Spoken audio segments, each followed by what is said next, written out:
اعوذ باللہ من الشیطان الرجیم بسم اللہ الرحمن الرحیم الصلاۃ والسلام علیک یا رسول اللہ وعلی آلک واصحابک یا حبیب اللہ الصلاۃ والسلام علیک یا رحمۃ للعالمین وعلی آلک واصحابک یا محبوب رب العالمین رب اشرح لی صدری ویسر لی امری واحلل عقدۃ من لسانی یفقہوا قولی۔ الحمدللہ آج سے ہمارا سیرت النبی صلی اللہ علیہ وآلہ وسلم کے اسباق کا سلسلہ شروع ہو رہا ہے۔ اس میں ہم سیرت النبی صلی اللہ علیہ وسلم کی اس کتاب کا مطالعہ کریں گے، اسے سمجھیں گے کہ جو ہم نے خود ترتیب دی ہے، نام ہے اس کا سیرت النبی صلی اللہ علیہ وسلم سوالاً جواباً۔ اس کتاب کو ترتیب دینے کا لکھنے کا مقصد یہ ہے کہ ہمارے بچے، نوجوان اور دین اسلام کا ذوق، آقا علیہ الصلوۃ والسلام کی محبت اور آپ کی سیرت طیبہ کو سمجھنے کا جذبہ رکھنے والے عوام الناس، ہر شعبہ زندگی کے ساتھ تعلق رکھنے والے ساتھی، ان کے لیے آسانی ہو جائے اور وہ سیرت النبی صلی اللہ علیہ وسلم کو آسان انداز میں، مختصر انداز میں سمجھ سکیں۔ اور آقا علیہ الصلوۃ والسلام کی سیرت طیبہ کو پڑھنا، سننا، سمجھنا، ایک تو اس سے ہماری اپنی زندگی سنورتی ہے، اس نمونے سے ہم فائدہ اٹھا کے اپنی زندگی میں بہتری کرنے کی کوشش کرتے ہیں، اور دوسرا حضور رحمت عالم صلی اللہ علیہ وسلم کی محبت اس سے ہمارے دلوں میں پیدا ہوتی ہے، کیونکہ آقا علیہ الصلوۃ والسلام کی ہی سیرت طیبہ وہ سیرت طیبہ ہے جس کے بارے میں اللہ رب العزت نے ارشاد فرمایا، لقد کان لکم فی رسول اللہ اسوۃ حسنہ، بے شک میرے محبوب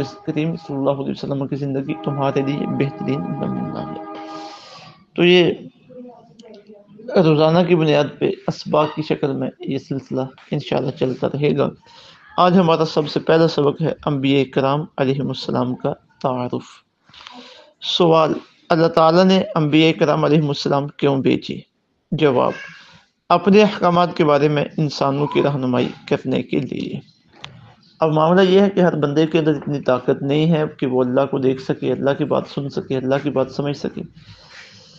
تو اللہ تعالیٰ نے اپنے بندوں میں سے ہی کچھ بندوں کو یہ طاقتیں عطا فرمائیں اور پھر انہیں اپنے قرب کے لیے خاص کیا، انہیں منصب نبوت عطا کیا اور ان کا تعلق اللہ کے ساتھ، اللہ نے ان کا تعلق اپنے ساتھ قائم کیا۔ تو اب وہ ہیں تو انسان ہی، لیکن اللہ تعالیٰ نے انہیں اضافی صلاحیتیں عطا فرمائی ہیں، مقام و مرتبہ ان کا عام انسانوں سے بلند کیا۔ وہ اللہ تعالیٰ کے احکامات اللہ سے لیتے اور بندوں تک پہنچاتے۔ تو یہ انبیاء کرام علیہ السلام ہیں۔ تو اپنے احکامات کے بارے میں انسانوں کی رہنمائی کرنے کے لیے اللہ تعالیٰ نے انبیاء کرام علیہ السلام کو بھیجا ہے۔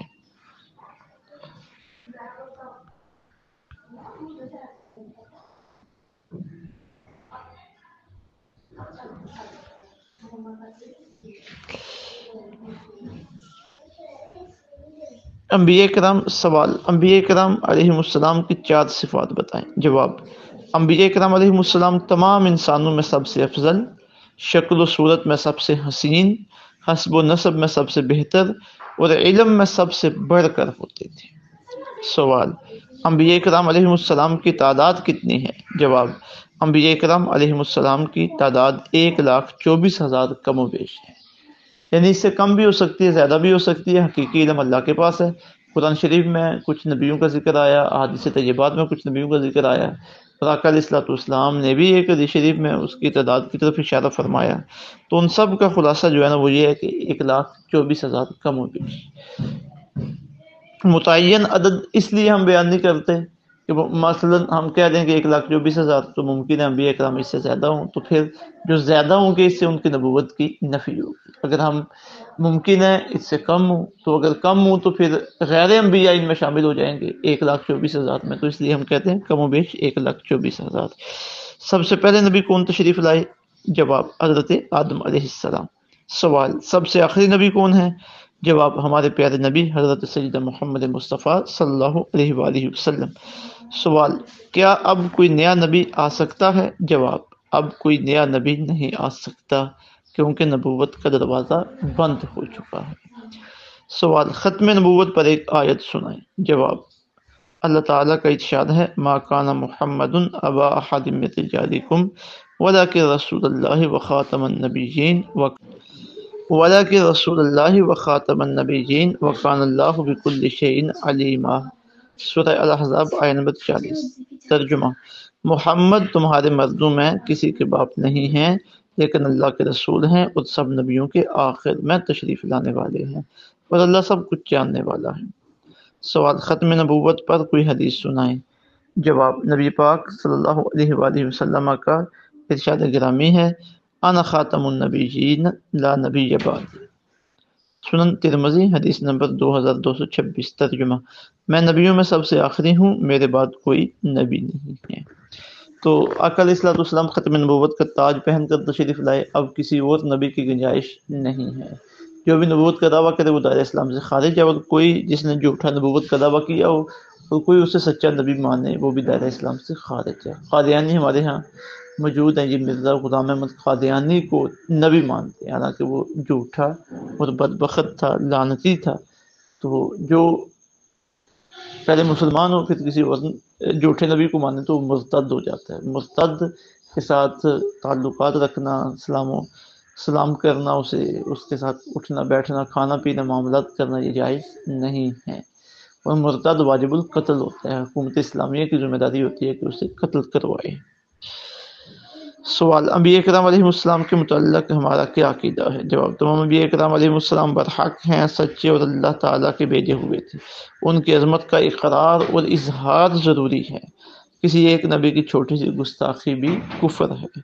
سوال: کیا انبیاء کرام علیہ السلام اپنی قبروں میں زندہ ہیں؟ جواب: جی ہاں، تمام انبیاء کرام علیہ السلام اپنی قبروں میں زندہ ہیں۔ ان کی زندگی شہیدوں کی زندگی سے بہت اعلیٰ ہے۔ اب دیکھیے، شہیدوں کو جو زندگی ملتی ہے وہ نبیوں کی امت میں آنے کی وجہ سے ملتی ہے۔ مسلمان ہوتے ہیں نبی کے صدقے، اور پھر جو دین نبی لے کے آئے ہیں اس کے لیے اپنی جان کی قربانی پیش کرتے ہیں تو انہیں ہمیشہ کی زندگی ملتی ہے۔ تو جس نبی کے دین پہ انہوں نے قربانی دی ہے اس نبی کی اپنی اخروی زندگی کا کیا مقام ہوگا۔ حضور رحمت عالم صلی اللہ علیہ وسلم کا بھی ارشاد گرامی ہے: الانبیاء احیاء فی قبورہم یصلون۔ انبیاء کرام علیہ السلام اپنی قبروں میں زندہ ہیں، نمازیں پڑھتے ہیں۔ تو انبیاء کرام علیہ السلام اپنی قبروں میں زندہ ہیں، ان کے بارے میں ہمارا اہل اسلام کا یہ عقیدہ ہے۔ اللہ رب العزت سمجھنے کی، یاد کرنے کی توفیق عطا فرمائے۔ وما علینا الا البلاغ۔